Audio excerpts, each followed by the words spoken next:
Hello and welcome.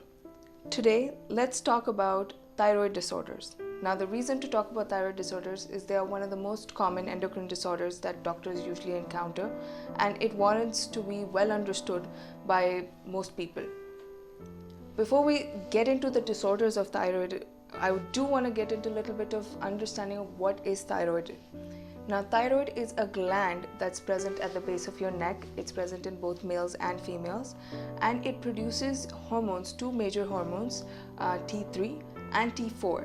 What thyroid hormones do are they basically control how each and every cell of your body responds and metabolizes and basically uses energy, or how it converts energy and how it lives its life. Each cell has its own function, each cell has its own life, and the work that they're supposed to do in our body. And thyroid and the thyroid hormones decide how this cell is going to function. So you can understand that thyroid hormone has an effect all over your body from head to toe, and therefore the disorders of thyroid will also have effects or lack thereof in entire body, in each and every cell. So we broadly like to categorize thyroid related diseases to the symptomatology. So they are either hyperthyroidism related or they are hypothyroidism related. When we talk about hyperthyroidism related, we're talking about an excess of production and secretion of these hormones, both the hormones or one of them. And when we're talking about hypothyroidism, we're talking about a decreased production. So very little of these hormones are either being produced and or secreted from the gland. Now coming to hyperthyroidism, and that is excess production and secretion of the two thyroid hormones. Now what that does is it causes everything to go in overdrive. It increases your each and every cell's metabolism. Therefore, there is lack of energy. There is a quick utilization of energy, and people with hyperthyroidism feel very, very tired. Along with that, we have to keep in mind every bodily function is in overdrive. Therefore, people with hyperthyroidism will have, they'll want to eat a lot, they'll have increased appetite, but they'll still keep on losing weight. They won't be able to put their weight back up. They will go for passing stools multiple times in a day. Their skin will be really wet. They will sweat a lot. They will sweat easily because of everything is happening so fast. The energy is being metabolized very, very fast. A very important aspect of it is the effect thyroid has on the CNS, and that is their whole brain, their whole mental status will be in an overdrive. They will feel a lot of agitation, irritability, anxiety, and this will contribute to the fact that they are feeling more and more tired. Due to this, you will find that patients with hyperthyroidism will definitely have a rapid heart rate or increased heart rate. They may feel palpitations at most times of the day. In women, specifically talking, they'll have menstruation occurring more frequently. It's called polymenorrhea.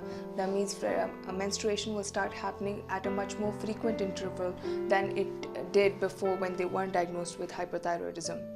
Now coming to the contrast of it, hypothyroidism means there is very little of this hormone produced and it's not acting enough in the body. Therefore, everything is slowed down. The metabolism comes down. People with hypothyroidism will feel, again, fatigued. But this time, the reason for that is not that the energy is being utilized too fast, but the fact that there is less utilization of energy, there's less utilization or utilization of the food we eat, the nutrients we eat, because of decreased metabolism. People with hypothyroidism may not have increased appetite. In fact, they may have decreased appetite, but they'll notice that they'll be gaining a lot more weight, and it's very difficult for them to lose the weight even despite being put on diet or exercising a lot more than a normal average person would. You'll notice, and especially in the patients who don't get treated right away and the disease actually progresses, you'll see them that they'll have slurring speech. their voice quality will change. It will become more hoarse. Their skin will be really dry. And in females, they will experience the opposite. They will have something called oligomenorrhea. That means their periods will start getting farther and farther apart, and the frequency of the periods will start getting much more slowly, as opposed to in hyperthyroidism when they're coming more and more frequently. So you can see that they're almost stark opposite to each other, except for few symptoms that they may share.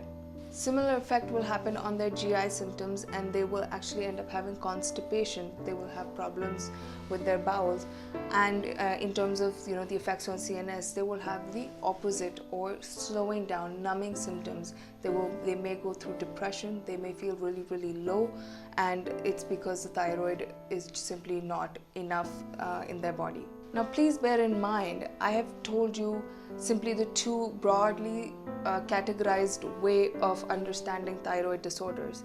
The diseases in themselves are multiple, and many of the diseases can form hypothyroidism related picture, and another couple of different diseases can cause a hypothyroidism related picture.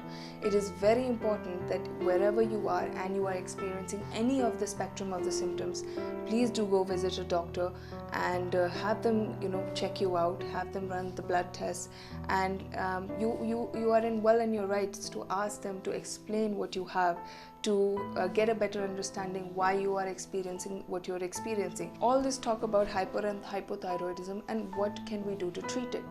Well, hypothyroidism is relatively easier to treat because it's just a lack of hormones. So we have a medication that we can give to our patients, which is basically a synthetic version of the hormone. And when they take the medication, they're eventually, over a period of time, their thyroid levels will come to normal, and their body will start functioning normally due to presence of adequate hormone.